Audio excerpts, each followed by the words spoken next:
Hello friends, मैं अंबिका कुमारी और आप देख रहे हैं let's learn with Ambika. BPSC का एग्ज़ाम बहुत ज़्यादा सामने आ चुका है। 19 से आपका एग्ज़ाम स्टार्ट है और इस वक्त आपको बहुत ज़्यादा ज़रूरत है कि प्रैक्टिस सेट को आप अच्छे से लगाएं।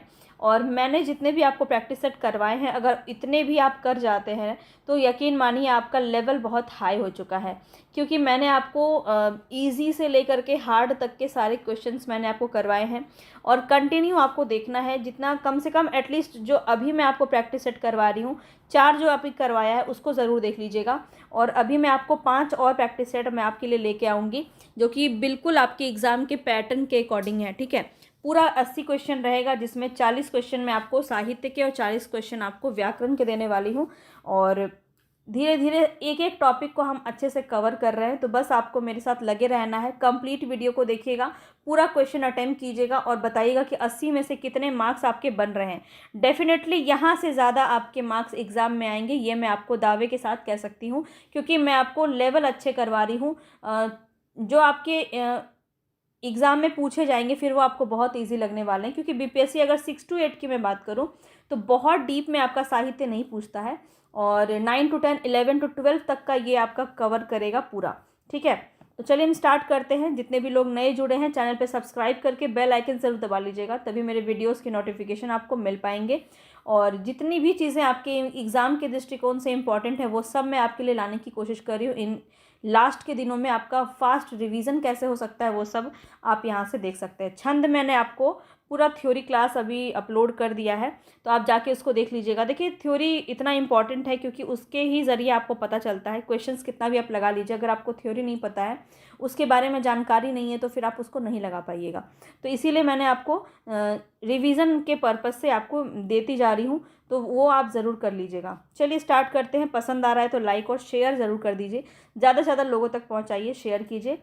चलिए स्टार्ट करते हैं। पहला ही हमारा क्वेश्चन है, ओष्ठ महाप्राण घोष व्यंजन वर्ण का उदाहरण कौन सा है? बताएंगे। ओष्ठ महाप्राण घोष व्यंजन वर्ण का उदाहरण कौन सा है? अब यहाँ पे ओष्ठ बोल रहा है, ओष्ठ से आपको क्या समझ में आता है? ओष्ठ आपका किस वर्ग के अंदर आता है? तो आपको पता है कि प वर्ग के अंदर आता है आपका। तो यहाँ पे देख लो प वर्ग में कौन सा है।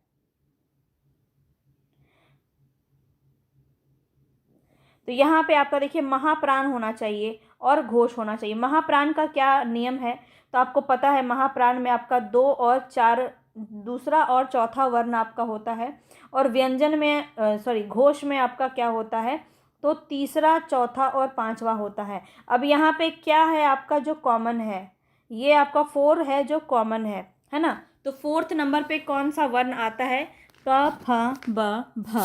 सीधा सीधा इसका राइट ऑप्शन आपका भ हो जाएगा। ठीक है, अगर आप सिर्फ यहाँ महाप्राण को देख के लगाते तो भी आपका आंसर बन जाता कि सिर्फ भ ही जो है आपका महाप्राण के अंदर आता है। मैंने आपको बहुत अच्छे से वर्णमाला करा दिया है, तो उसको आप ज़रूर देख लीजिएगा। वर्णमाला से एक भी क्वेश्चन आपका गलत नहीं होने वाला, क्योंकि पूरा डिटेल में मैंने आपको सारी चीज़ें बताई हैं उसमें। तो यहाँ पे आपका जो है भ राइट ऑप्शन 3rd हो जाएगा। चलिए, क्वेश्चन बहुत ज़्यादा है तो हम जल्दी जल्दी क्वेश्चंस को निपटाने की कोशिश करेंगे। नेक्स्ट क्वेश्चन है हमारा, प्रत्येक वर्ग का दूसरा और चौथा वर्ण क्या कहलाता है? अभी अभी बताया है मैंने आपको। महाप्राण कहलाता है, अल्पप्राण कहलाता है, उत्क्षिप्त व्यंजन कहलाता है, निम्न में से एक से अधिक या निम्न में से कोई नहीं। तो यहाँ पे आपका राइट ऑप्शन हो जाएगा महाप्राण व्यंजन, फर्स्ट ऑप्शन। फटाफट से करेंगे, अपना जो स्पीड है उसको भी आप मेंटेन करके चलिए। तो यहाँ पे देखिए, निम्नलिखित में से पार्श्विक ध्वनि कौन सी है? बताएंगे। पार्श्विक ध्वनि किसे कहते हैं? ण को, ल को, र को, निम्न में से एक से अधिक या निम्न में से कोई नहीं। यहाँ पे जो आपका राइट ऑप्शन है वो क्या हो जाएगा? ल जो है उसको पार्श्विक ध्वनि कहते हैं। ठीक है, पार्श्विक ध्वनि क्या होता है? तो जिन ध्वनियों के उच्चारण में जिह्वा का अग्रभाग यानी कि जीभ का अग्रभाग यानी ऊपर का भाग वत्स का स्पर्श करती है। वत्स मतलब दांत का स्पर्श करती है। जब आप ल बोलते हैं तो आप खुद में ही ये महसूस करेंगे कि आपका जो जीभ का ऊपरी भाग है वो आपके दांत को टच करता है, और दोनों तरफ जो है हवा निकलती है। श्वास जो है वो जिह्वा के दोनों पार्श्व से निकलती है, इसीलिए इसको पार्श्विक ध्वनि कहते हैं। अब आप बिल्कुल नहीं भूलेंगे, तो ल जो है ये आपका पार्श्विक ध्वनि के अंदर आता है, ध्यान रखिएगा, बहुत पूछा जाता है। नेक्स्ट क्वेश्चन है यहाँ पे, परलौकिक शब्द का सही वर्तनी क्या होगा? परालौकिक, पारलौकिक, परालौकिक, निम्न में से एक से अधिक या इनमें से कोई नहीं। थोड़ा सा समय दूंगी ताकि आप इसका आंसर आसानी से कर पाए। यहाँ पे आपका राइट ऑप्शन क्या हो जाएगा? इसको पारलौकिक कहते हैं, ठीक है, पारलौकिक। याद रखिएगा, प में आ की मात्रा रहेगी, पारलौकिक, ठीक है। तो याद रखिए इस प्रकार से ये लिखा जाता है। आगे बढ़ते हैं, वर्तनी से भी आपका प्रश्न रहेगा। निम्न में से कौन सा उत्तर सही है, बताइए। अनुस्वार पूर्ण अनुनासिक ध्वनि है। वर्ग का पंचमाक्षर अनुनासिक होता है। अनुनासिक के उच्चारण के दौरान नाक से कम और नाक से बहुत कम सांस निकलती है, मुंह से अधिक सांस निकलती है। तो इस प्रकार के क्वेश्चन बहुत ज़्यादा देखने को मिलते हैं। निम्न में से एक से अधिक या निम्न में से कोई नहीं। तो यहाँ पे जो आपका राइट ऑप्शन है वो क्या हो जाएगा, तो सही उत्तर बताना है आपको। और निम्न में से एक से अधिक जो है डी ऑप्शन, यानी कि फोर्थ ऑप्शन आपका यहाँ पे सही हो जाएगा, क्योंकि यहाँ पे सारी बातें सही कही गई है। अनुस्वार जो है वो पूर्ण अनुनासिक ध्वनि है, याद रखेंगे। वर्ग का पंचमाक्षर जो होता है वो अनुनासिक होता है, और अनुनासिक के उच्चारण के दौरान नाक से कम सांस निकलती है और मुंह से अधिक। याद कैसे रखोगे बता देती हूँ। अनुस्वार मतलब नीचे ऊपर बिंदु होती है। अगर आप अंगूर बोलेंगे, अंगूर, अंग बोल के थोड़ा सा पॉज लीजिए, आप बोलिए, खुद से बोलिए अंग। अंग बोलते ही नाक आपका ब्लॉक हो जाता है, मुंह से आप बोल रहे हैं अंगूर, नाक थोड़ी देर के लिए ब्लॉक हो जाता है। आप खुद में ये चीज़ महसूस कर सकते हैं, तो कुछ भी प्रैक्टिकल करके देख लीजिए, आपको याद रह जाएगा। तो यहाँ पे आपका तीनों ही सही है। चलिए आगे बढ़ते हैं। नेक्स्ट क्वेश्चन यहाँ पे काकल्य वर्ण कौन सा है, बताएंगे। य, स, ह, निम्न में से एक से अधिक या निम्न में से कोई नहीं। तो यहाँ पे जो आपका राइट ऑप्शन होगा वो क्या हो जाएगा, ध्यान रखेंगे। ह जो है आपका वो काकल्य वर्ण के अंदर आता है। ये कंठ से जो है सांस को बहुत ही तेज़ी से फेंकने के रूप में ये प्रसिद्ध है, और काकल्य वर्ण इसको कहते हैं, ठीक है। ह जब ह बोलते हैं तो बहुत ही गर्म हवा बहुत ही तेज़ी से निकलती है, और यहाँ पे काकल्य वर्ण के अंदर ये आ जाता है, ठीक है, याद रखिएगा। चलिए आगे बढ़ते हैं। जो भी इंपॉर्टेंट है वो सब मैं आपको कराने की कोशिश कर रही हूँ। यहाँ बताएंगे उप विराम चिन्ह का, यहाँ पे बताइए कौन सा यहाँ पे सही हो जाएगा। पिछली बार अर्ध विराम पूछा गया था बीपीएससी टीआरई 3 में, तो याद रखिएगा इस प्रकार का क्वेश्चन पूछा जाता है। बताएंगे यहाँ पे उप विराम कौन सा है, यहाँ पे सभी आपको बताने हैं। तो ये तीनों ही आप मुझे बताइएगा, 1 का ये, 2 का ये और 3 का ये। ऑप्शन में कमेंट बॉक्स में मुझे बताइएगा ये तीनों का क्या क्या नाम है, ठीक है। अगर मैं यहाँ पे बात करूँ तो उपविराम किसे कहते हैं, ये जो आपका विसर्ग वाला चिन्ह होता है उसे हम उपविराम कहते हैं, ठीक है। तो 7th का यहाँ राइट ऑप्शन ए हो जाएगा। आगे बढ़ते हैं। नेक्स्ट क्वेश्चन है, दिए गए शब्दों में शुद्ध वर्तनी का चयन करना है।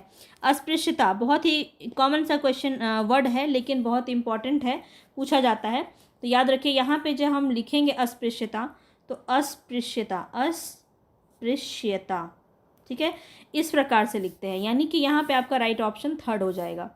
चलिए आगे बढ़ते हैं। नेक्स्ट क्वेश्चन है, इनमें से विकारी शब्द का उदाहरण कौन सा है, बताइए। यथा, आज, परंतु, निम्न में से एक से अधिक या निम्न में से कोई नहीं। अब मैं यहाँ बात करूँ विकारी का मतलब क्या होता है। विकार का मतलब होता है परिवर्तन, ठीक है। विकार का मतलब होता है परिवर्तन। यहाँ पे पूछा जा रहा है कि परिवर्तन वाले शब्द कौन से हैं। तो आपको पता है कि संज्ञा के आधार पे, सर्वनाम, लिंग, वचन, भेद के आधार पे जो परिवर्तन होता है उसे हम विकारी शब्द कहते हैं। और यहाँ पे आप देख रहे हैं यथा, आज और परंतु, ये तीनों ही अविकारी शब्द हैं, और यहाँ पे आपका राइट ऑप्शन हो जाएगा 5th नंबर, ठीक है, क्योंकि यहाँ पे कोई भी विकारी शब्द नहीं है। याद रखिएगा, बहुत इंपॉर्टेंट है, इस प्रकार से घुमाया जा सकता है आपको। तो इसी सब क्वेश्चन में आपका जो है 5 ऑप्शन आपको हानिकारक हो सकता है। हालांकि हर एक क्वेश्चन का आंसर आपका ऐसा नहीं है कि 1, 4 और 5 ही होगा, लेकिन कुछ क्वेश्चन में ऐसे मिल जाएंगे और वही आपको फंसा सकता है। दिए गए शब्द में बताना है भाववाचक संज्ञा क्या होगी। सर्वे, सर्वस्व, सर्वत्र, निम्न में से एक से अधिक या निम्न में से कोई नहीं। बताएंगे इसका राइट ऑप्शन क्या हो जाएगा। भाववाचक संज्ञा, तो आप जान रहे हैं कि भाववाचक संज्ञा किस प्रकार से आपका होता है।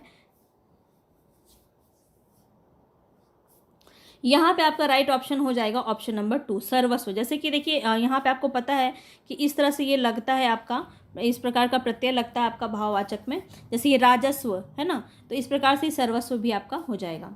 चलिए आगे देखते हैं। निम्नलिखित में से कौन निजवाचक सर्वनाम नहीं है, बताइए। निज, हम, आप, निम्न में से एक से अधिक या निम्न में से कोई नहीं। यहाँ पे आपका राइट ऑप्शन क्या होगा, ध्यान रखेंगे, बहुत ही ज़्यादा इंपॉर्टेंट है, बताइए।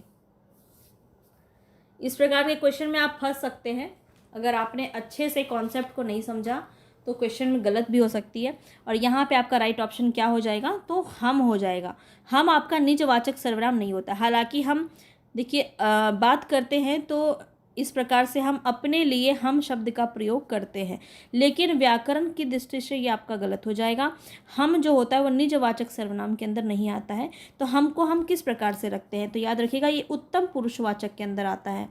ठीक है, हम बात करते हैं ना, अपने बारे में बात करते हैं हम, लेकिन ये आपका उत्तम पुरुषवाचक सर्वनाम के अंदर आ जाएगा। ठीक है, तो ये बात ध्यान रखेंगे, ये निजवाचक के अंदर नहीं आएगा।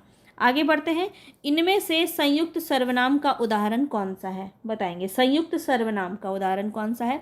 संयुक्त सर्वनाम का मतलब क्या है, एक से ज़्यादा शब्द होने चाहिए। देखते ही समझ में आ गया होगा, कुछ ना कुछ, इनमें भी, कोई भी, इस प्रकार के जो शब्द होते हैं वो आपके संयुक्त सर्वनाम के अंदर आते हैं। तो ऑप्शन नंबर 3 आपका बिल्कुल सही हो जाएगा।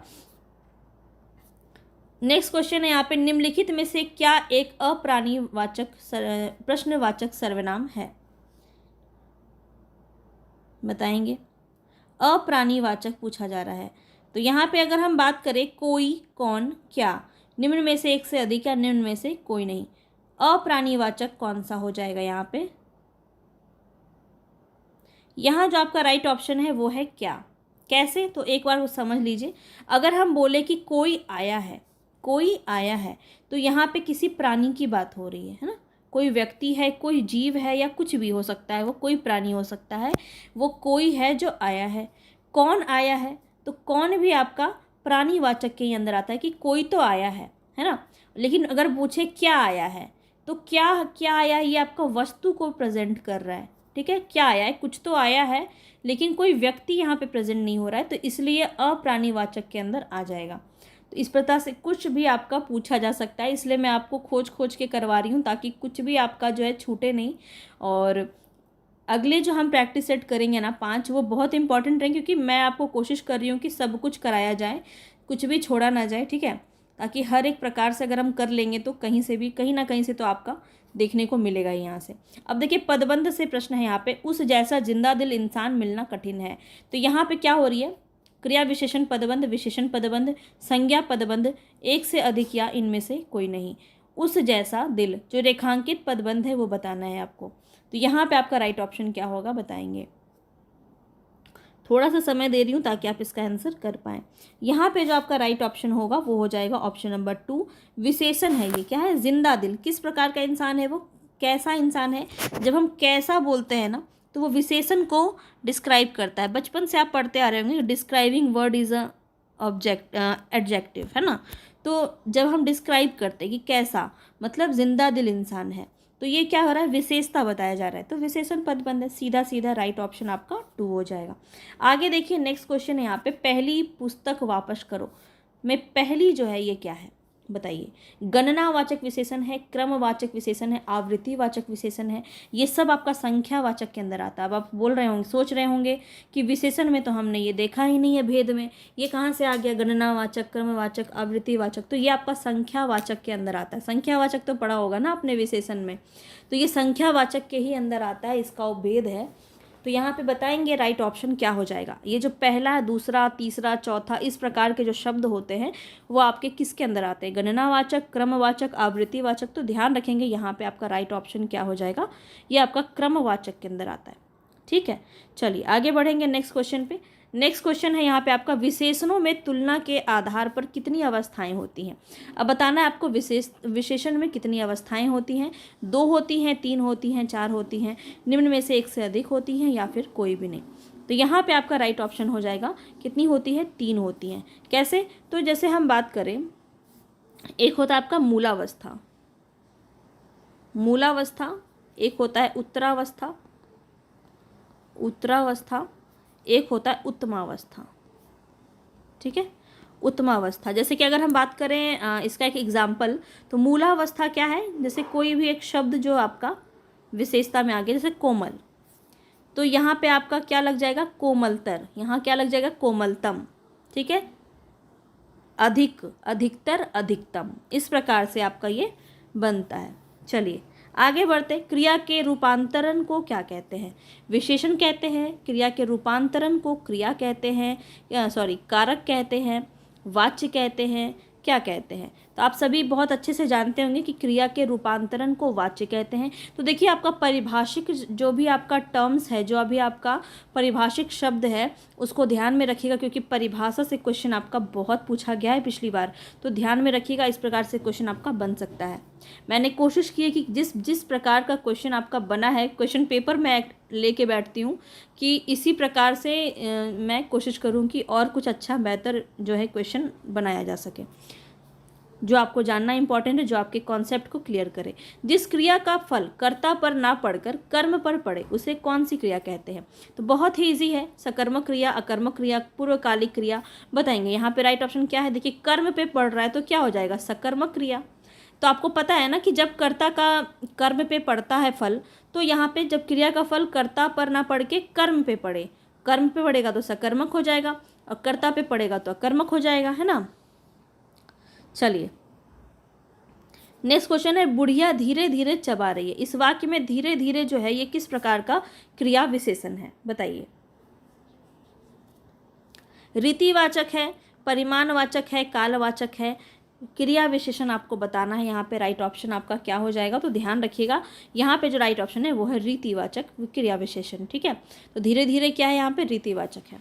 चलिए आगे बढ़ते हैं नेक्स्ट क्वेश्चन पे। नेक्स्ट क्वेश्चन है, क्रिया विशेषण एक भेद है अव्यय का, क्रिया का, निपात का भेद है, या फिर एक से अधिक ऑप्शन यहाँ सही है, या फिर कोई नहीं? बताएंगे। ईमानदारी से आपको आंसर करना है, ईमानदारी से, बिल्कुल कोई चीटिंग नहीं, ईमानदारी से करके बताना कि 80 में कितने मार्क्स आपके बन रहे। कमेंट बॉक्स में ज़रूर बताना, ठीक है, कितने आपके बन रहे हैं। एटलीस्ट जो गलत होता है वही काउंट कर लिया करो कि हाँ इतने गलत हो रहे, तो आप खुद ही समझ जाओगे कि 80 में कितना आपका सही हुआ। ये बहुत इंपॉर्टेंट है, और जो नहीं बन रहा है ना उसका थ्योरी देखो जाके। यही ज़रूरत होता है प्रैक्टिस करने का। सिर्फ प्रैक्टिस करते जाएंगे, जो नहीं आ रहा है उसको आप देखेंगे ही नहीं, तो फिर वो इंक्रीज़ कैसे होगा आपका? नेक्स्ट टाइम जब आप करेंगे तो वो आपका बन जाएगा, क्योंकि आपने उसको पढ़ लिया है अच्छे से। तो ध्यान रखिएगा, इस प्रकार से आपको याद रखना है, करना है अच्छे से। 10 दिन जो भी आपका बचा है समय, इसको अच्छे से करना है। ये हमने कर लिया था ना? अच्छा नहीं किया है अभी हमने इसको। तो क्रिया विशेषण एक भेद है, किसका भेद है ये आपको बताना था। यहाँ पे आपका राइट ऑप्शन हो जाएगा अव्यय का ये भेद है। ठीक है, चलिए तो ईजी था। आगे बढ़ते, समानाधिकार किस अव्यय का भेद है? बताइए। समानाधिकार जो है, समानाधिकार ये समुच्चय बोधक का भेद है, क्रिया विशेषण का भेद है, संबंध बोधक का भेद है, या फिर एक से अधिक ऑप्शन सही है, या फिर कोई भी नहीं? तो यहाँ पे आपका राइट ऑप्शन क्या हो जाएगा? ध्यान रखेंगे, समुच्चय बोधक का ये भेद है। ठीक है, समुच्चय बोधक का भेद है, यहाँ पे फर्स्ट ऑप्शन आपका सही हो जाएगा। आगे बढ़ते हैं, नेक्स्ट क्वेश्चन है, निम्नलिखित में से कौन सा शब्द पुल्लिंग है? बताइए। दया, भाषा, माया, निम्न में से एक से अधिक, या निम्न में से कोई नहीं? पुल्लिंग शब्द बताना है आपको। अब ये कैसे आपको पता करेंगे आप? तो वाक्य बना लिया करो, ठीक है। दया से क्या हो गया यहाँ पे? आपका दया या फिर आपकी दया? आपकी दया होता है ना, तो ये आपका स्त्रीलिंग है। भाषा, हमारी भाषा, हमारा भाषा नहीं बोलते, हमारी भाषा, हमारी मातृभाषा हिंदी है, इस प्रकार से। तो भाषा क्या है? आपकी स्त्रीलिंग है। तुम्हारी माया अपरंपार है, लीला तुम्हारी अपरंपार है, तो यहाँ भी माया भी आपका स्त्रीलिंग है। तो यहाँ पे पुल्लिंग शब्द आपका है ही नहीं। फिफ्थ ऑप्शन यहाँ पे आपका सही हो जाएगा। आगे बढ़ते हैं, नेक्स्ट क्वेश्चन, निम्न में से कौन सा शब्द सदैव एक वचन में प्रयुक्त होता है? बताइए। सहायता, पुस्तक, पौधा, निम्न में से एक से अधिक, या फिर निम्न में से कोई नहीं? तो यहाँ पे आपका राइट ऑप्शन क्या होगा? ध्यान से क्वेश्चन को समझते हुए पढ़ेंगे। निम्न में से कौन सा शब्द जो है वो सदैव एक वचन में प्रयुक्त होता है? तो यहाँ पे हम बात करें तो बहुत ही इजी क्वेश्चन है, दिमाग लगाने की बात है ये, बहुत ही ज़्यादा इजी है। अब सहायता को आप क्या लिखते हैं? मैं आपको बहुत सारी सहायताएं करूँगी, ऐसे बोलते हैं क्या? नहीं बोलते हैं। तो सिर्फ ये आपका सहायता ही है जो आपका सिर्फ एक वचन में ही प्रयोग होता है। जैसे पुस्तक का आप पुस्तकें लिखते हैं, पौधा का पौधे लिखते हैं, तो ये दोनों तो आपका बहुवचन में प्रयोग हो रहा है। तो सीधा सीधा आप इसको प्रयोग करके देख लो ना। प्रैक्टिकल जितना आप करेंगे, व्याकरण आपको उतना आसानी से समझ में आएगा। ठीक है, अब देखिए शिक्षक का बहुवचन क्या होगा? शिक्षकों, शिक्षिकाएँ, शिक्षक ही हो जाएगा। निम्न में से एक से अधिक ऑप्शन सही है, या फिर कोई नहीं? बताएंगे। शिक्षक का बहुवचन, फटाफट से बताइएगा। यहाँ पे आपका कोई भी सही नहीं है, फिफ्थ ऑप्शन आपका सही हो जाएगा। क्यों? क्योंकि शिक्षक का जो बहुवचन होता है वो शिक्षकों नहीं होता है। बहुत सारे शिक्षकों नहीं बोलते हैं हम लोग, क्या बोलते हैं? तो शिक्षक गण बोलते हैं। क्या बोलते हैं? शिक्षक गण। ठीक है, तो अगर पूछा जाए शिक्षक का बहुवचन क्या हो जाएगा, तो याद रखना शिक्षक गण होता है। चलिए आगे बढ़ते हैं नेक्स्ट क्वेश्चन पे। प्रधानमंत्री बाढ़ग्रस्त क्षेत्र का दौरा करेंगे। वाक्य में आपको काल बताना है क्या होगा। प्रधानमंत्री बाढ़ग्रस्त क्षेत्र का दौरा करेंगे। सामान्य भविष्यकाल है, संभाव्य भविष्यकाल है, सामान्य भूतकाल है, निम्न में से एक से अधिक ऑप्शन सही है या फिर कोई भी नहीं, बताइए।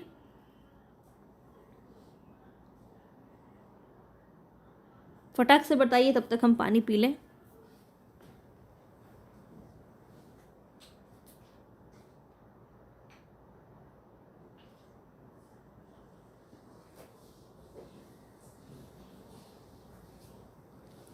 तो यहाँ पे आपका क्या हो जाएगा, याद रखिए सामान्य भविष्यकाल है, इसमें कुछ आपको ज़्यादा सोचने वाली बात ही नहीं है।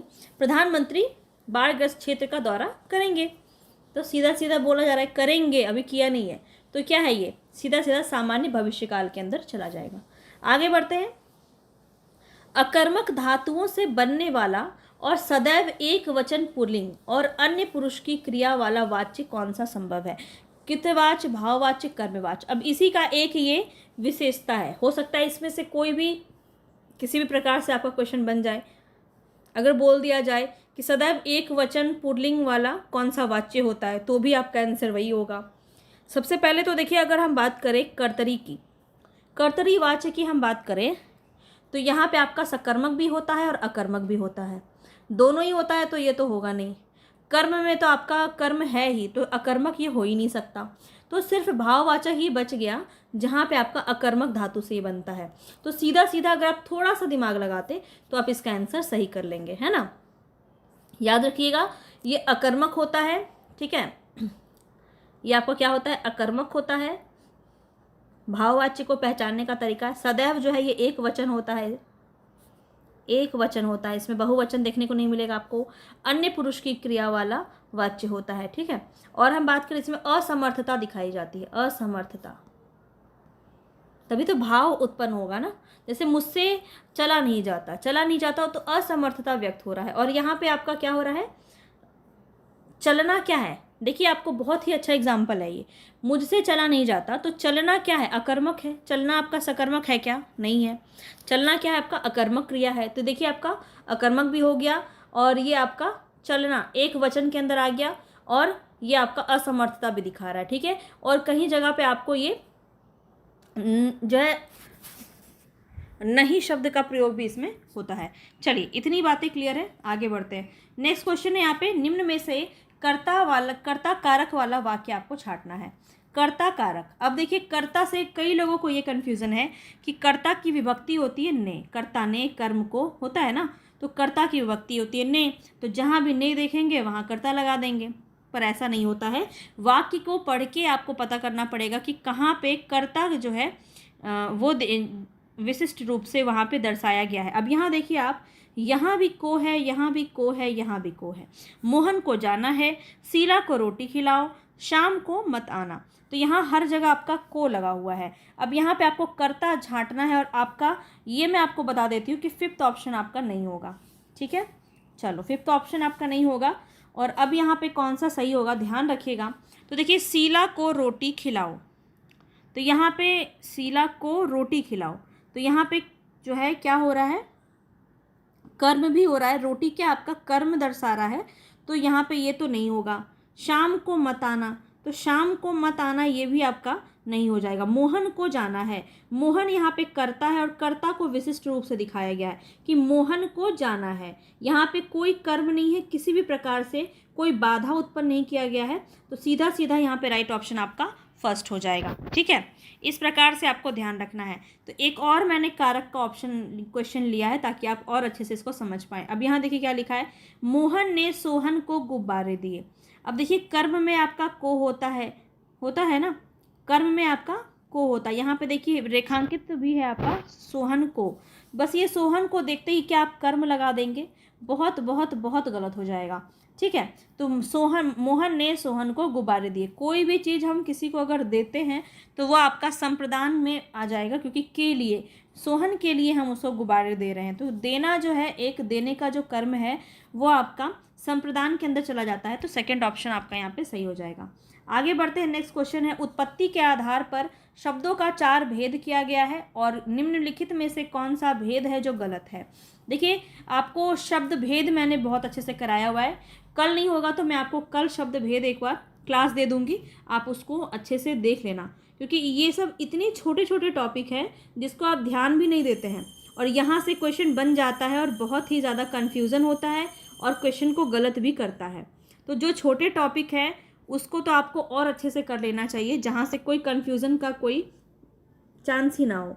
तो शब्द भेद जाके ज़रूर देखिएगा, ठीक है, कल डाल दूंगी मैं आपको शब्द भेद।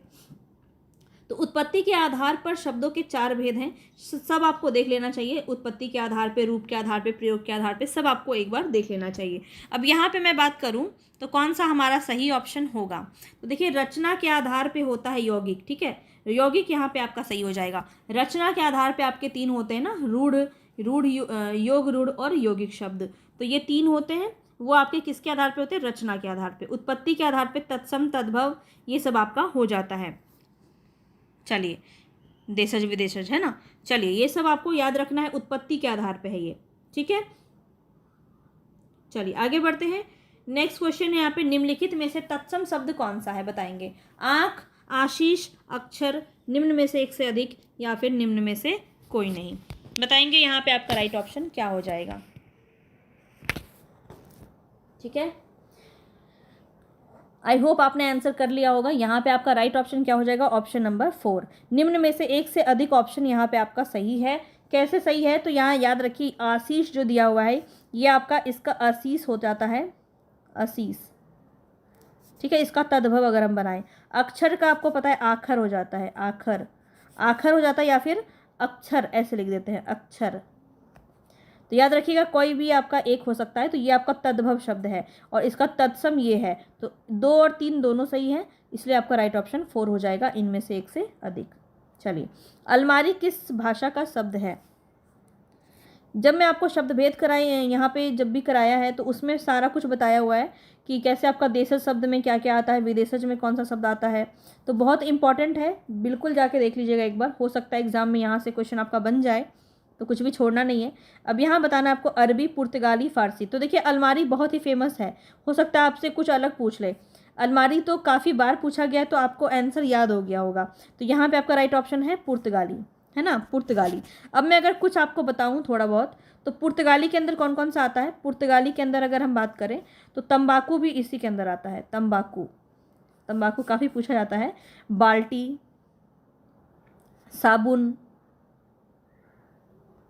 ठीक है, साबुन, कमीज़, कमीज़, ये सारे आपके जो है पुर्तगाली वाले शब्द हैं। फारसी की अगर हम बात करें, फारसी की, तो फारसी में आपका कौन सा आ जाएगा, जैसे कि आराम, आराम शब्द आपका काफ़ी पूछा जाता है, आराम हो गया, अदा, गवाह, ये सब आपका इसी के अंदर आ जाएगा। खुश, खुश शब्द भी आपका फारसी है।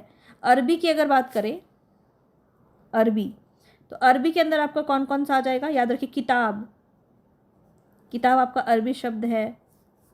अच्छा, ये मुझे आप कमेंट बॉक्स में बताना कि हिंदी कौन सा शब्द है। ये बहुत ही फेमस क्वेश्चन है और पूछा जा सकता है, हिंदी कौन सा शब्द है मुझे आप बताएंगे। अरबी की बात कर रहे हैं हम, तो यहाँ किताब, गरीब हो गया, गरीब। इसके बाद फ़कीर, फ़कीर, फ़कीर भी आपका अरबी शब्द है। अदालत, अदालत आपका काफ़ी पूछा जाता है, अदालत, ठीक है, अदालत आपका अरबी शब्द है। इसके बाद कलम हो गया, कलम भी आपका क्या है, अरबी शब्द है। तो इस प्रकार से आपको याद रखना पड़ेगा। हिंदी कौन सा शब्द है मुझे कमेंट बॉक्स में बताइएगा। एक्टिव रहिए थोड़ा आप भी, ताकि आपको भी दिमाग में जोर पड़े और आपको याद रहे ज़्यादा समय तक। अब आगे बताइए, प्रयोग के आधार पर शब्द भेद कितने होते हैं, 2 होते हैं, 3 होते हैं, 4 होते हैं, कितने होते हैं। तो यहाँ पे प्रयोग के आधार पे शब्द भेद अगर हमसे पूछा जा रहा है तो क्या हो सकता है यहाँ पे राइट ऑप्शन। तो याद रखिएगा यहाँ पे जो आपका राइट ऑप्शन हो जाएगा वो हो जाएगा 2। ठीक है, प्रयोग के आधार पे 2 होते हैं। कौन कौन प्रयोग के आधार पे विकारी, विकारी शब्द और अविकारी शब्द। ठीक है, याद रखिएगा, प्रयोग के आधार पे विकारी शब्द और अविकारी शब्द, दो तो आपको यहीं पे याद हो गया इसी क्लास में। तो बस आपको देखते रहना है, सभी चीज़ें समझ में आएंगी। अब बताइए आविर्भाव का विलोम शब्द क्या है। आविर्भाव का विलोम शब्द क्या है। तिरोभाव, विरक्ति, अंत, निम्न में से एक से अधिक या निम्न में से कोई नहीं। यहाँ डालना ही मैं भूल गई, कोई बात नहीं, इसी में आपका आंसर है। चलिए बताइए राइट ऑप्शन क्या हो जाएगा। आविर्भाव का विलोम शब्द क्या होगा। तो याद रखिए यहाँ पे आपका राइट ऑप्शन नंबर ए हो जाएगा, तिरोभाव। ठीक है, चलिए आगे बढ़ते हैं। नेक्स्ट क्वेश्चन है खिन्न। खिन्न का विलोम शब्द क्या होगा। मुदित, विखिन्न, भूल, निम्न में से एक से अधिक या निम्न में से कोई नहीं। बताएंगे राइट ऑप्शन यहाँ पे क्या होगा। 34 का राइट ऑप्शन क्या हो जाएगा, खिन्न का विलोम शब्द। तो यहाँ पे ध्यान रखिए खिन्न का विलोम शब्द होता है मुदित। ठीक है, ए ऑप्शन यहाँ पे आपका सही हो जाएगा। आगे बढ़ते हैं नेक्स्ट क्वेश्चन पे। नेक्स्ट क्वेश्चन है यहाँ पे अभ्युदय का सही संधि विच्छेद बताना है आपको। अभ्युदय, अभ्युधन उदय, अभिधन उदय, अभिधन उदय, निम्न में से एक से अधिक या निम्न में से कोई नहीं। बहुत ही ईजी है, आसानी से कर सकते हैं आप। यहाँ पे आपका राइट ऑप्शन क्या हो जाएगा, ऑप्शन नंबर 2 अभिधन उदय। ठीक है, चलिए आगे बढ़ते हैं नेक्स्ट क्वेश्चन पे। अच्छा ये भी आप बता दीजिए कि ये कौन सी संधि है, कौन सी संधि है। तो याद रख लेना ये कौन सी संधि आपकी यन संधि के अंदर आ जाएगी, अभ्युदय। ठीक है, पूछी जाती है काफ़ी ज़्यादा। चलिए आगे बढ़ते हैं। निरीह का संधि विच्छेद बताएंगे। निरीह, निरीह का संधि विच्छेद क्या होगा। एग्जाम में आपको थोड़ा अटपटा क्वेश्चन ही पूछा जाता है और बहुत ज़्यादा फेमिलियर क्वेश्चन नहीं पूछा जाता है, इसीलिए मैंने भी थोड़ा सोचा कि आपको अच्छे वाले क्वेश्चन डालूं। तो निरीह का बताइए यहाँ पे संधि विच्छेद क्या हो जाएगा। निह धन रीह, निह धन ईह, निर्धन ही, निम्न में से एक से अधिक या निम्न में से कोई नहीं। तो यहाँ पे आपका राइट ऑप्शन क्या हो जाएगा, सोच लो थोड़ा सा। यहाँ पे जो आपका राइट ऑप्शन हो जाएगा वो हो जाएगा ऑप्शन नंबर 2। ठीक है, निह धन इह, यहाँ पे आपका निरीह का ऑप्शन नंबर 2 हो जाएगा, विसर्ग संधि के अंदर जाएगा। ठीक है, चलिए आगे बढ़ते हैं। नेक्स्ट क्वेश्चन है जिस समास का पद, पहला पद जो है वो अव्यय हो और प्रथम पद प्रधान हो उसे कौन सा समास कहते हैं। इस प्रकार से परिभाषिक क्वेश्चन आपसे पूछा जा सकता है। तो याद रखिएगा यहाँ पे बहुव्रीहि हो जाएगा, तत्पुरुष हो जाएगा, द्वंद्व समास, निम्न में से एक से अधिक या निम्न में से कोई नहीं। तो यहाँ पे जो आपका राइट ऑप्शन है वो क्या हो जाएगा, बहुत ही आसानी से आप समझ गए होंगे। अव्ययी सुनते ही आपको समझ में आ गया होगा कि यहाँ पे क्या हो जाएगा, अव्ययी भाव समास होना चाहिए था। ठीक है, अव्ययी भाव समास, अव्ययी भाव समास होगा। ठीक है, याद रख लेना। चलो आगे बढ़ते हैं नेक्स्ट क्वेश्चन पे। प्रेम सागर शब्द में कौन सा समास है बताइए। प्रेम सागर शब्द में कौन सा समास है। बहुव्रीहि है, तत्पुरुष है, कर्मधारय है, निम्न में से एक से अधिक ऑप्शन सही है या फिर कोई भी नहीं। प्रेम सागर बताएंगे यहाँ पे कौन सा सही हो जाएगा।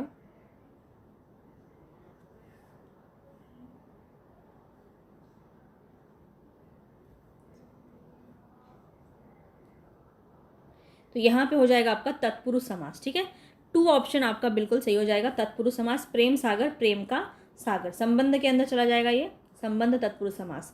चलिए अद्वितीय का समास बताएंगे। अद्वितीय, अद्वितीय का समास क्या हो जाएगा। बहुव्रीहि, अव्ययी, द्वंद्व, एक से अधिक सही है या फिर इनमें से कोई नहीं। अद्वितीय बताएंगे।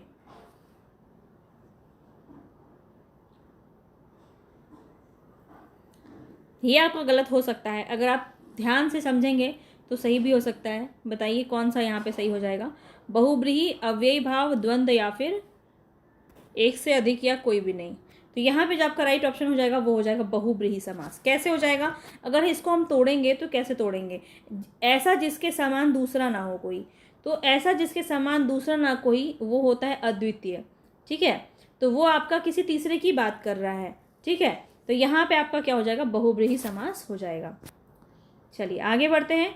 नेक्स्ट क्वेश्चन है निम्नलिखित में से मिश्र वाक्य बताएंगे आप कौन सा है। मेरे आते ही वर्षा होने लगी, उसके जाने के बाद वर्षा होने लगी, जो ही वह घर से निकला वर्षा होने लगी, निम्न में से एक से अधिक ऑप्शन सही है या फिर कोई भी नहीं। बहुत ईजी है ये, तो आसानी से कर लेंगे। जो ही वह घर से निकला वर्षा होने लगी, थर्ड ऑप्शन यहाँ पे आपका सही हो जाएगा। पूरा हमने व्याकरण खत्म कर लिया।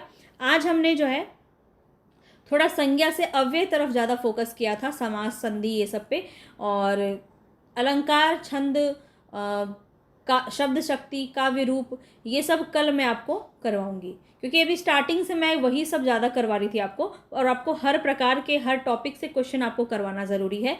और इस 10 प्रैक्टिस सेट में आपका पूरा व्याकरण ख़त्म करने की कोशिश कर रही हूँ कि आपको एटलीस्ट सबके बारे में पता हो, है ना, और उससे आप खुद से लगा के देख पाएंगे कि कौन सा टॉपिक आपका हो रहा है और कौन सा टॉपिक आपका नहीं हो रहा है। बस यही आपको आकलन करना है, और इसी के लिए जो है आपको ये प्रैक्टिस सेट कराई जा रही है, ताकि आप समझ पाएँ कि आपकी तैयारी कैसी है और आपको किस चीज़ पे ध्यान देने की ज़रूरत है।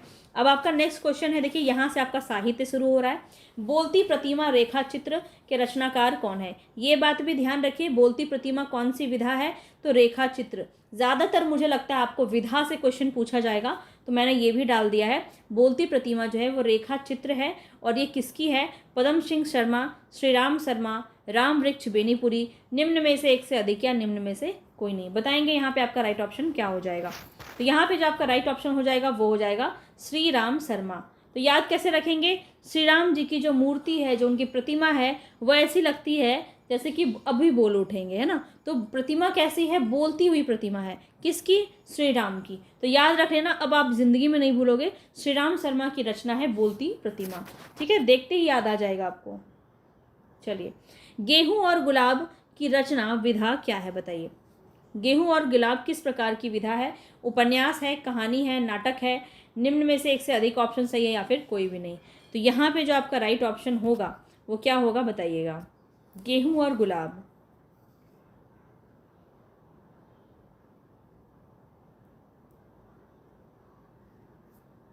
तो याद रखिए, ये जो है आपका 5th ऑप्शन सही हो जाएगा। निम्न में से कोई भी ऑप्शन यहाँ पे सही नहीं है, क्योंकि उपन्यास भी नहीं है, ये कहानी भी नहीं है, और ये नाटक भी नहीं है।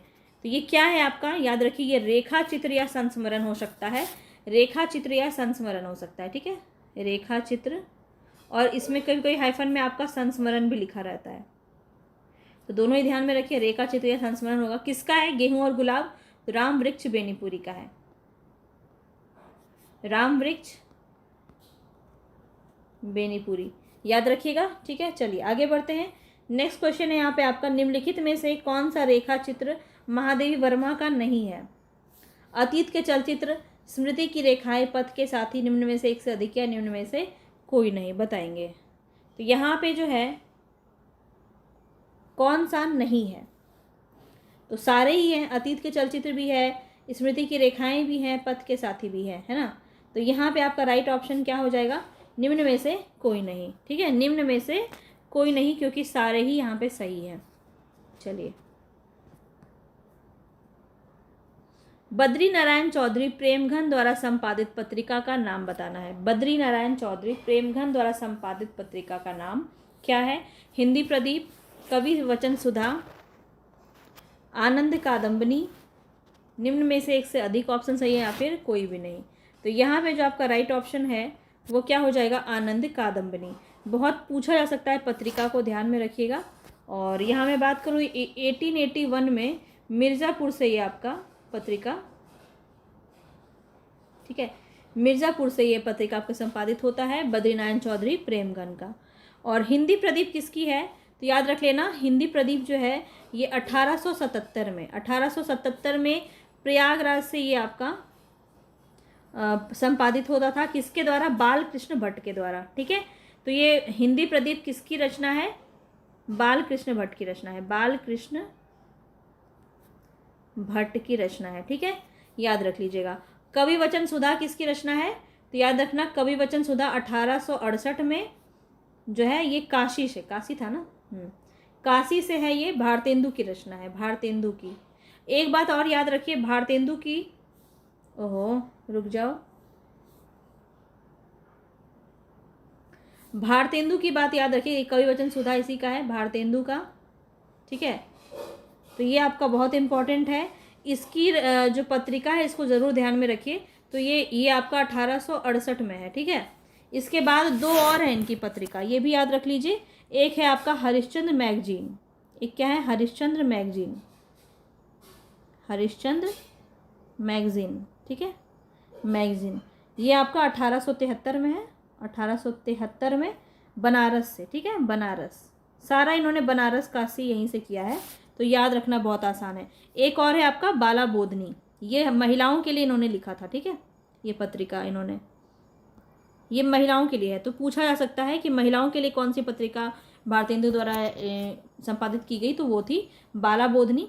ये आपका 1874 में, 1874 में, ठीक है। ये 73 में, कितना आसान है, एक 68 में है, एक 73 में है, एक 74 में है। ये भी आपका बनारस था, ठीक है, ये भी बनारस था, याद रखेंगे। चलिए आगे बढ़ते हैं नेक्स्ट क्वेश्चन पे। नेक्स्ट क्वेश्चन है गणेश शंकर विद्यार्थी रचित गांधी की जीवनी कौन सी है। गणेश शंकर विद्यार्थी रचित गांधी की जीवनी कौन सी है। बापू, श्री गांधी, कर्मवीर गांधी, निम्न में से एक से अधिक या निम्न में से कोई नहीं, बताएंगे कौन सा यहाँ पे आपका राइट ऑप्शन हो जाएगा। तो यहाँ पे जो आपका राइट ऑप्शन हो जाएगा वो हो जाएगा श्री गांधी, ठीक है। तो सेकंड ऑप्शन आपका यहाँ पे सही हो जाएगा। चलिए आगे बढ़ते हैं नेक्स्ट क्वेश्चन पे।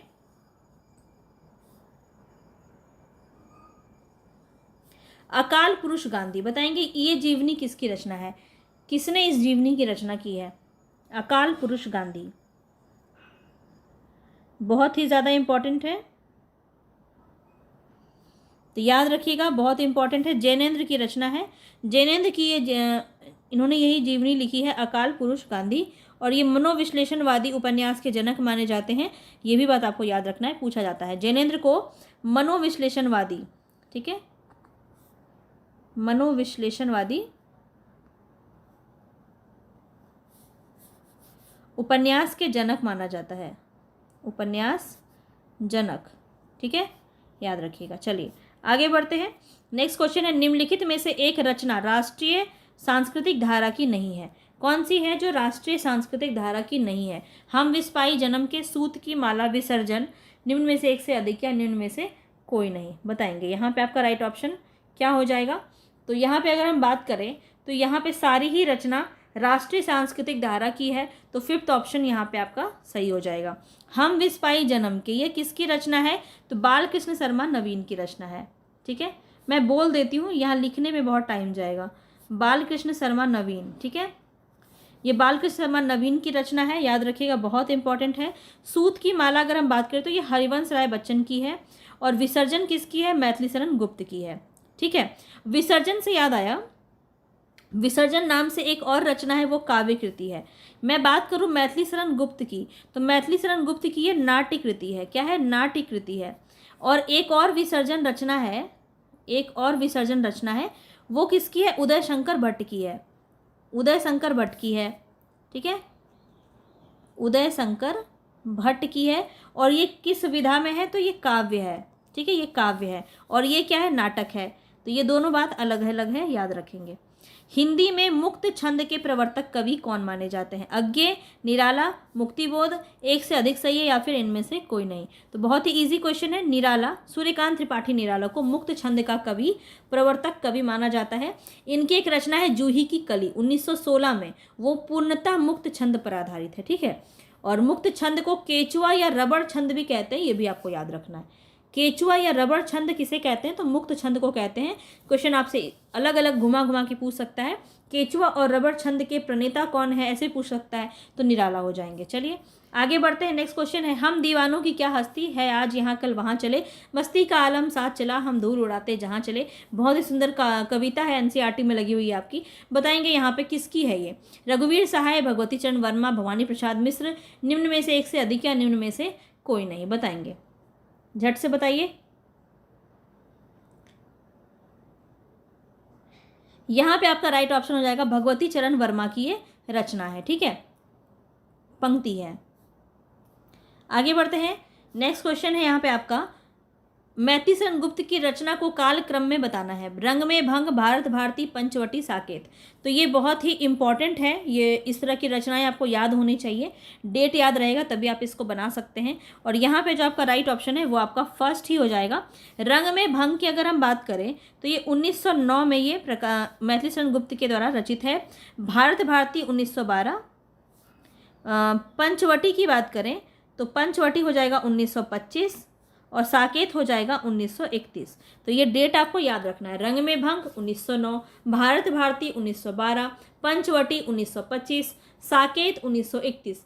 क्लास में ही याद कर लो, ठीक है। इतना समय नहीं आपके पास कि आप अभी करोगे एक बार क्वेश्चन फिर बाद में याद करोगे।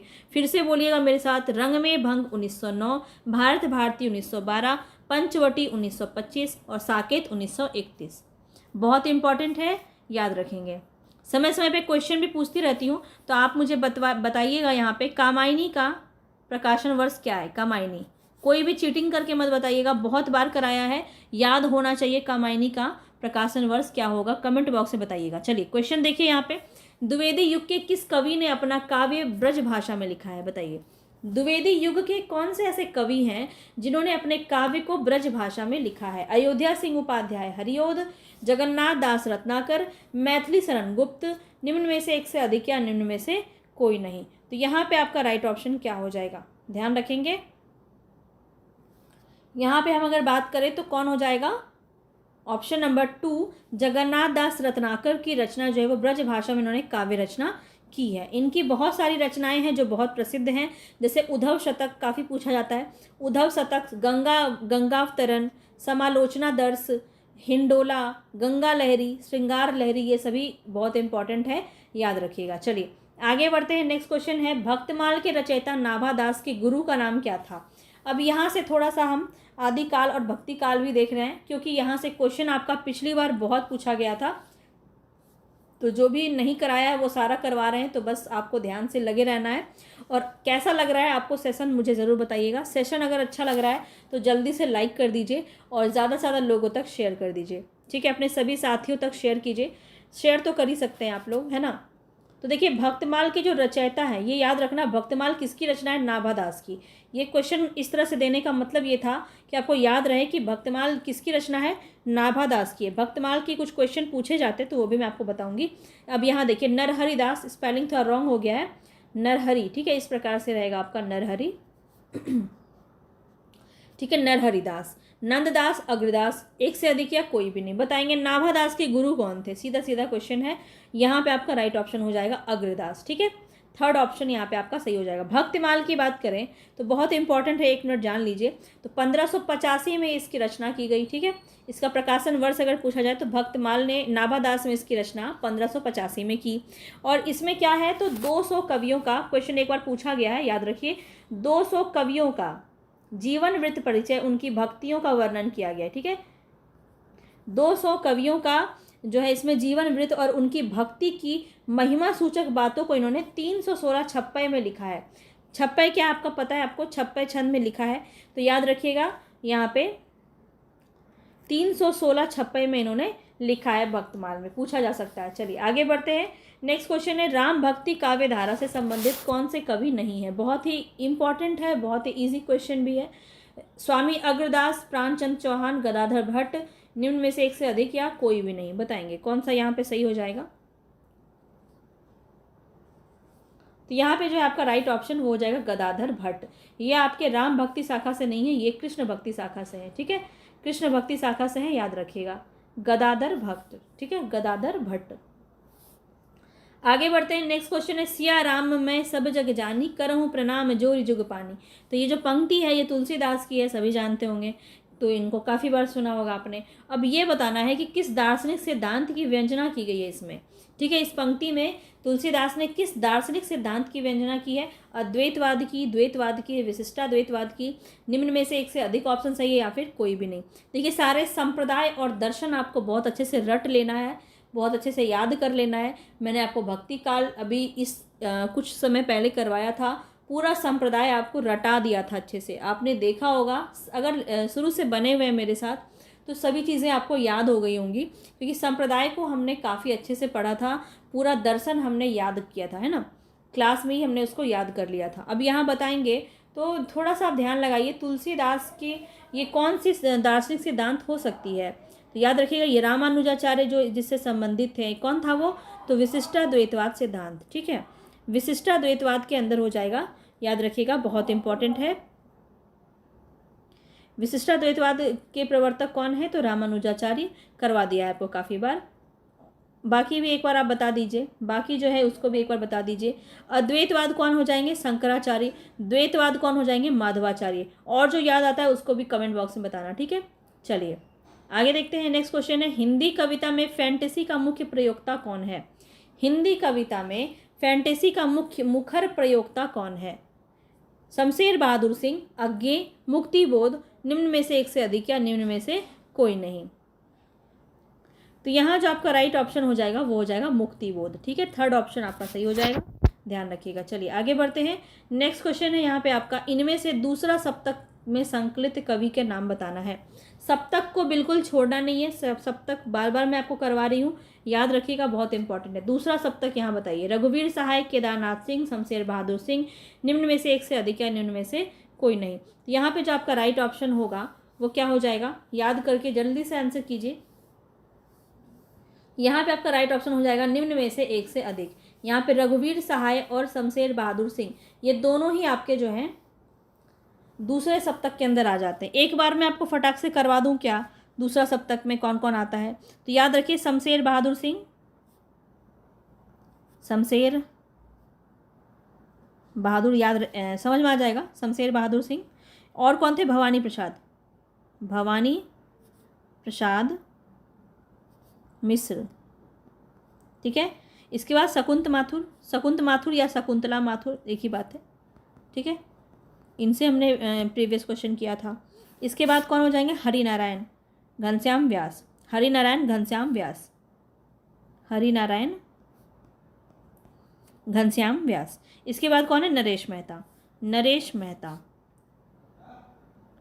नरेश मेहता, मेहता, ठीक है। उसके बाद धर्मवीर भारती, धर्मवीर भारती, सुन रहे हैं ना अगर नहीं भी दिख रहा है तो। और दूसरा उसके बाद हो जाएगा रघुवीर सहाय, ठीक है। तो ये आपके कुल 7 हैं, सब में साथ साथ ही होता है तार सप्तक, याद रखिएगा, बहुत इंपॉर्टेंट है। नेक्स्ट क्वेश्चन है, इनमें तार सप्तक से संबंधित कौन सा कथन सही नहीं है? बताइए, तार सप्तक से संबंधित कौन सा कथन सही नहीं? तार सप्तक का मतलब क्या होता है? पहला वाला, सबसे पहला वाला।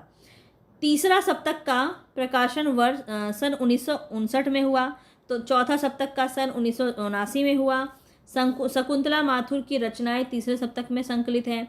निम्न में से एक से अधिक गलत है या फिर सारे ही गलत हैं? को सारे सही हैं, बताइए। तो यहाँ पे आपको नहीं वाला बताना है। तो देखिए यहाँ पे ये कथन आपका सही दिया है कि तीसरे सप्तक का जो प्रकाशन वर्ष है वो 1959 है, चौथा सप्तक का प्रकाशन वर्ष 1979 है। शकुंतला माथुर अभी अभी आपको बताया है कि तीसरे सप्तक के अंदर आते हैं, तो ये आपका गलत दिया हुआ है, तो ऑप्शन नंबर 3 यहाँ पे सही हो जाएगा, ठीक है। और ये दोनों आपको प्रकाशन वर्ष भी याद रखना है, और कमेंट बॉक्स में बताइए कि प्रकाशन वर्ष बताएंगे तार सप्तक का और द्वितीय तार सप्तक, ये दोनों का प्रकाशन वर्ष मुझे बताइए कमेंट बॉक्स में, ठीक है। अंधेरे में नामक प्रसिद्ध कविता के रचयिता कौन है? अज्ञे हैं, मुक्तिबोध है, मोहन राकेश है, निम्न में से एक से अधिक या निम्न में से कोई नहीं? बताएंगे, बहुत ही इंपॉर्टेंट क्वेश्चन। तो अंधेरे में जो है किस शैली में लिखा गया ये भी पूछा जाता है, फैंटेसी शैली में लिखा गया है। और फैंटेसी के मुखर प्रयोक्ता कौन है? अभी अभी हमने इसको किया है, मुक्तिबोध। तो इसी तरह से आपको रिलेट करते हुए पढ़ना है। और अंधेरे में जो रचना है ये फैंटेसी शैली में लिखा गया है, ठीक है। चलिए आगे बढ़ते हैं। इनमें से कौन सा मतलब सुमेलित नहीं है? बताइए। मुक्ति मार्ग, मुक्ति मार्ग किसका है? भारत भूषण अग्रवाल, पिघलते पत्थर रांगे राघव, अजय खंडहर निराला, एक से अधिक गलत यहाँ पे है या फिर निम्न में से कोई नहीं? तो यहाँ पे जो राइट ऑप्शन है वो हो जाएगा अजय खंडहर। अजय खंडहर किसका है? तो यहाँ पे ये भी जो है रांगे राघव का ही है, ठीक है, रांगे राघव का है, ठीक है। दोनों ही पिघलते पत्थर, कब तक पुकारूं, रांगे राघव का ही है, ठीक है। ये सब आपको याद रखना है, बहुत इंपॉर्टेंट है, पूछा जाता है काफ़ी बार। चलिए आगे बढ़ते हैं। और ये भी याद रखिए कि मुक्ति मार्ग जो है ये भारत भूषण अग्रवाल का है, ठीक है। मुक्ति मार्ग भारत भूषण अग्रवाल का है, बहुत इंपॉर्टेंट है, पूछा जा सकता है। संशय की एक रात ये किसकी रचना है? अज्ञे, नरेश शर्मा, नरेश मेहता, नरेंद्र शर्मा, नरेश मेहता, निम्न में से एक से अधिक या निम्न में से कोई नहीं? तो यहाँ पे संशय की एक रात राम जी के ऊपर रहता है, संशय की एक रात। तो राम जी क्या है? नरेश हैं, राजा हैं, नरेश मेहता याद रख लेना। थर्ड ऑप्शन आपका बिल्कुल सही हो जाएगा। ठीक है, किसकी रचना है संशय की एक रात? नरेश मेहता की है। ठीक है, चलिए आगे बढ़ते हैं नेक्स्ट क्वेश्चन पे। जमीन पक रही है काव्य संकलन के रचनाकार कौन है? जमीन पक रही है, बताइए। सर्वेश्वर दयाल सक्सेना का है, धूमिल का है, रघुवीर सहाय है का है, किसका है बताइएगा जल्दी जल्दी। जमीन पक रही है, तो याद रखिएगा ये किसी का नहीं है, इनमें से नहीं ऑप्शन आपका सही हो जाएगा। ये किसका है तो ये भी आपको याद रखना है, केदारनाथ सिंह का है। किसका है? केदारनाथ सिंह का है। केदारनाथ सिंह का है जमीन पक रही है काव्य संकलन। ठीक है, चलिए आगे बढ़ते हैं। नेक्स्ट क्वेश्चन है, निम्नलिखित में से अष्टछाप के कवि कौन नहीं है? अष्टछाप को बहुत अच्छे से आपको याद कर लेना है, जो जो बताया है मैंने उसको ज़रूर कर लीजिएगा। यहाँ से क्वेश्चन आपका डेफिनेटली देखने को मिलेगा ही मिलेगा। ठीक है, अष्टछाप पूरा क्रम से मैंने आपको बताया हुआ है। ठीक है, कुंभन दास, सूरदास, परमानंद दास, इस तरह से आपको पूरा याद करवाया था मैंने, आपको याद आ रहा होगा। अब यहाँ बताइए अष्टछाप के कौन कवि नहीं है? तो रैदास नहीं है, थर्ड ऑप्शन यहाँ पे आपका सही हो जाएगा। ठीक है, चलिए आगे बढ़ते हैं। इनमें से अकबर दरबार में नवरत्नों के में शामिल कौन कवि यहाँ पे हो जाएंगे? कौन ऐसे कवि हैं जो अकबर के दरबार में नवरत्न में शामिल थे? रस खान, रहीम, अमीर खुसरो, एक से अधिक, या फिर इनमें से कोई नहीं? फटाफट से बताइए। यहाँ पे आपका राइट ऑप्शन हो जाएगा रहीम। ठीक है, जिनको खाने खाना की उपाधि प्राप्त थी, और रहीम जो है अब्दुल रहीम खाने खाना के नाम से प्रसिद्ध थे, और ये जो है नवरत्न में शामिल थे अकबर के दरबार में। चलिए आगे बढ़ते हैं। अष्टछाप के कवियों में किनमें पिता पुत्र का संबंध था? ये मुझे बताना है, बताइए फटाक से बताइए। नंददास और कृष्णदास क्या पिता पुत्र थे? कुंभन दास, चतुर्दास पिता पुत्र थे? परमानंद दास और कृष्णदास पिता पुत्र थे, या फिर कोई भी नहीं थे? सब मुझे बताइए झट से। अष्टछाप के कवियों में दो पेयर था, दो जोड़ा था जो पिता पुत्र का था। ठीक है, जिसमें से एक जो थे वो वल्लभाचार्य के शिष्य थे और एक विठलनाथ के शिष्य थे। तो ये आपको बहुत अच्छे से समझ में आ जाएगा कि कुंभन दास जो थे वो वल्लभाचार्य के शिष्य थे, और चतुर्भुज दास किसके शिष्य थे? विठलनाथ के शिष्य थे। ठीक है, और दोनों पिता पुत्र थे, ये भी याद रखना है। चलिए आगे बढ़ते हैं। नेक्स्ट क्वेश्चन है कि किस आचार्य के दार्शनिक सिद्धांत को भेदा भेदवाद के नाम से भी जाना जाता है? भेदा भेदवाद के नाम से जाना जाता है, कौन है? रामानुजाचार्य, निम्बार्काचार्य, मध्वाचार्य, एक से अधिक, या कोई भी नहीं? बताइए। 65 में राइट ऑप्शन क्या हो जाएगा? तो याद रखिएगा यहाँ पे जो आपका राइट ऑप्शन होगा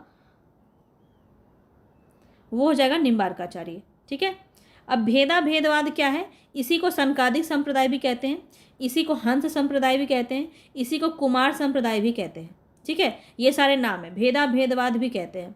तो इनका जो दर्शन था वो क्या था? द्वैता द्वैतवाद, द्वैता द्वैतवाद।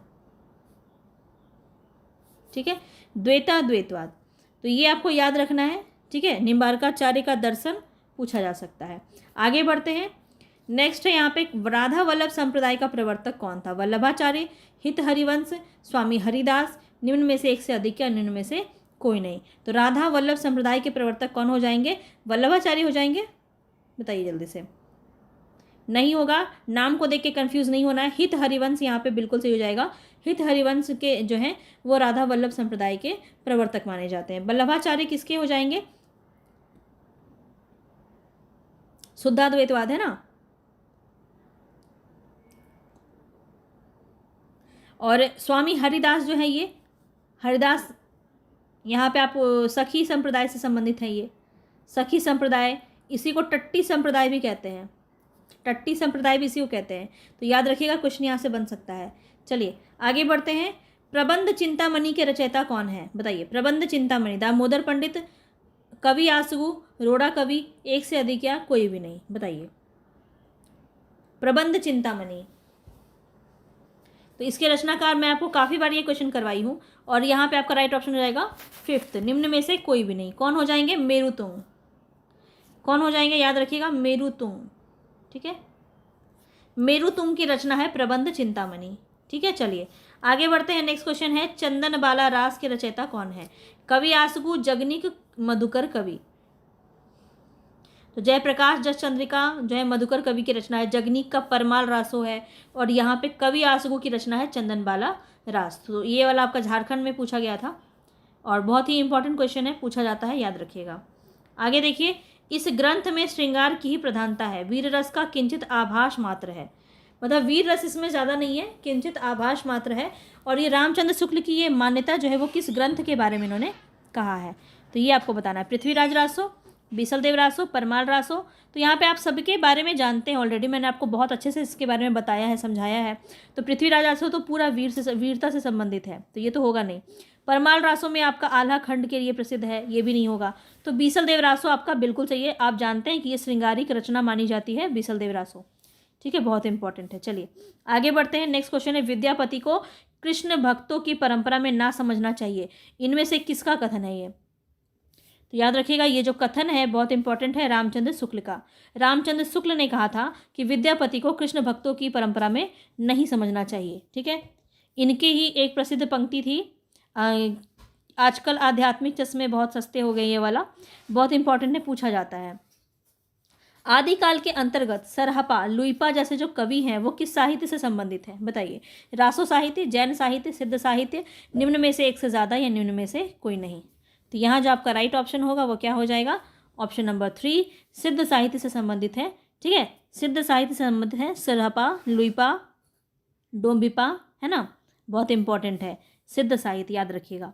आगे देखिए, सिद्ध सामंत युग की कविताओं की सृष्टि आकाश में नहीं हुई, वे हमारे देश की ठोस धरती की उपज है। अब इसको थोड़ा सा दिमाग लगाएंगे तो आप इसका आंसर आसानी से कर सकते हैं।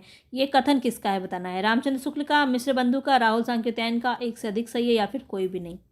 अब यहाँ पे आप एक शब्द देख रहे हैं, सिद्ध सामंत युग, तो यहाँ पे बात तो की जा रही है आदिकाल की, लेकिन सिद्ध सामंत युग किसने कहा था, तो आप बहुत अच्छे से जानते हैं, राहुल सांकृत्यायन ने। यहाँ पे राइट ऑप्शन आपका 3rd हो जाएगा। चलिए आगे बढ़ते हैं। नेक्स्ट क्वेश्चन है, इतिहासकारों द्वारा मान्य हिंदी का प्रथम कवि कौन सही सुमेलित नहीं है, ये बताना है आपको, कौन सही सुमेलित नहीं है। राम कुमार वर्मा, स्वयंभू, नगेंद्र सरहपा, जयदेव सिंह, गोरखनाथ, बताइए। तो यहाँ पे सारे ही सम्मिलित हैं, तो कोई भी ऑप्शन यहाँ पे सही नहीं है, क्योंकि नहीं पूछा जा रहा है।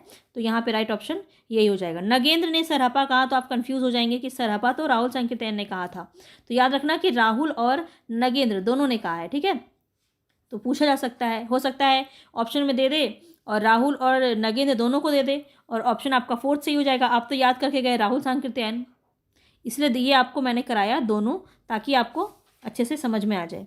चलिए आगे बढ़ते हैं। सारे कवि देख लीजिएगा, प्रथम कवि जितने भी हैं सभी करवा चुकी हूँ मैं आपको।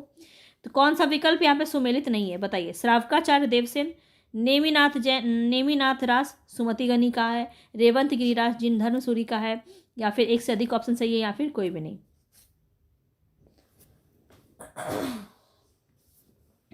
यहाँ पे जो आपका राइट ऑप्शन हो जाएगा वो हो जाएगा ऑप्शन नंबर 3। रेवंत गिरिराज किसकी रचना है, जिनधर्म सूरी की नहीं है, विजय सेन सूरी की रचना है। ठीक है, विजय सेन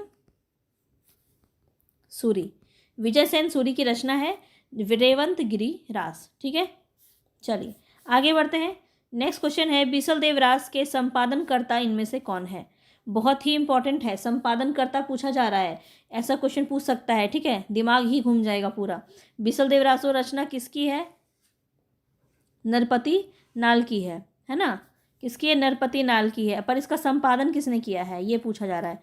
नरपति नाल की रचना है ये बीसलदेव रासो, और इसके संपादनकर्ता कौन है, दशरथ शर्मा, आचार्य शुक्ल और दशरथ शर्मा हैं, दशरथ शर्मा और हजारी प्रसाद द्विवेदी हैं, माता प्रसाद गुप्त और अगरचंद नाहटा हैं। निम्न में से एक से अधिक सही है या फिर कोई भी नहीं। तो क्वेश्चन थोड़ा सा उटपटा है पर पूछा जा सकता है, इसलिए मैंने आपको करा दिया। माता प्रसाद गुप्त एवं अगरचंद नाहटा जो है इन्होंने संपादन किया है बीसलदेव रासो का। ठीक है, चलिए आगे बढ़ते हैं। नेक्स्ट क्वेश्चन और लास्ट के 4 क्वेश्चन हैं, फटाफट से कर लेते हैं। आचार्य शुक्ल के अनुसार किस रचना के आधार पर विद्यापति को मैथिल कोकिल कहलाया गया। ठीक है, उन्हें मैथिल कोकिल क्यों कहा गया, किस रचना के आधार पे कहा गया, पदावली, कीर्तिलता और कीर्तिपताका, बताइए। यहाँ पे जो आपका राइट ऑप्शन है वो क्या हो जाएगा, पदावली। ठीक है, पदावली बिल्कुल सही है, मैथिली में ही इन्होंने लिखा था पदावली इसलिए। नीला चांद उपन्यास के लेखक कौन है, बताइए। रांगे राघव, शैलेश मटियानी, शिव प्रसाद सिंह, निम्न में से एक से अधिक या निम्न में से कोई नहीं। नीला चांद,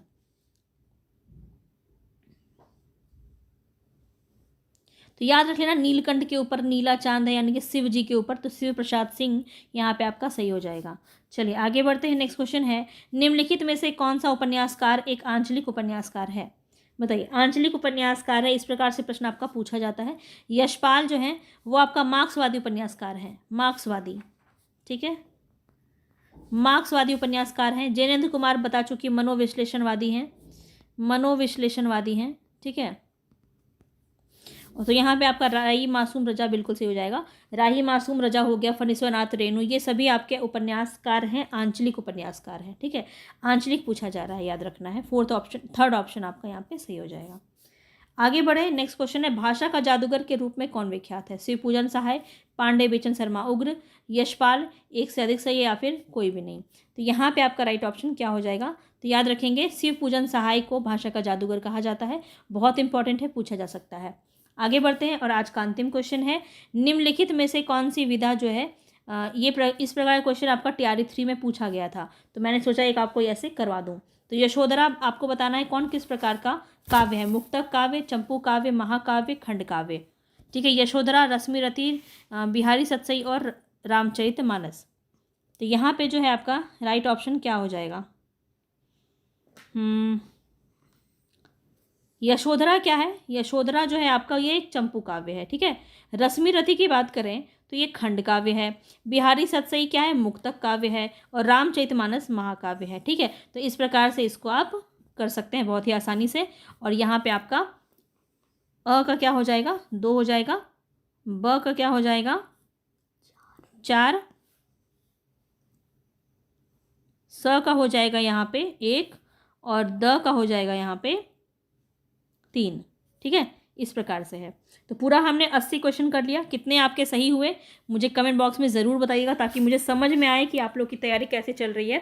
और आप लोग पूरा मेहनत से यहाँ पे अगर लगे हुए हैं और मेहनत कर रहे हैं, पूरा कंप्लीट आपने वीडियो को देखा है, तो बताइएगा ज़रूर। और एक क्वेश्चन आपको लास्ट में देती हुई जा रही हूँ, विसर्ग जो होता है, विसर्ग जो होता है, विसर्ग, ये विसर्ग आपको बताना है कि ये उच्चारण, कौन सा उच्चारण इसका हो जाएगा, उच्चारण स्थान क्या होगा इसका, ठीक है। इसका उच्चारण स्थान बताना है। ये कमेंट बॉक्स में बताइएगा, होमवर्क लिख के बताइएगा, ठीक है। होमवर्क डाल के उसके बाद लिखिएगा कि विसर्ग जो है वो कि इसका उच्चारण स्थान क्या होगा। कमेंट बॉक्स में बताइएगा, मैं समझ पाऊंगी कि आप यहाँ तक कंप्लीट वीडियो को देखे हैं। और इतने अच्छे से अगर आप मेहनत कर रहे हैं तो निश्चित रूप से आप सफल होंगे, क्योंकि मैं आपके लिए बहुत मेहनत करके ये सारे क्वेश्चंस कलेक्ट करती हूँ और आपको यहाँ पे लेके आती हूँ। तो आपको बस उसी मेहनत से आपको ये कंप्लीट करना है और बार बार इसको रिवीजन करना है। इसकी PDF आपको मेरे टेलीग्राम पे मिल जाएगी, तो टेलीग्राम उसके लिए ज्वाइन कर लीजिएगा, बहुत इंपॉर्टेंट रहेगा। क्योंकि वहाँ पे मैं आपको और भी बहुत सारे जो है जितने भी क्लासेस होते हैं सबकी PDF मैं आपको वहाँ पे प्रोवाइड करती हूँ फ्री ऑफ कॉस्ट। जाके वहाँ पे चेकआउट कीजिए और डाउनलोड करके उसका प्रैक्टिस कीजिए। मिलेंगे नेक्स्ट वीडियो में, तब तक के लिए धन्यवाद।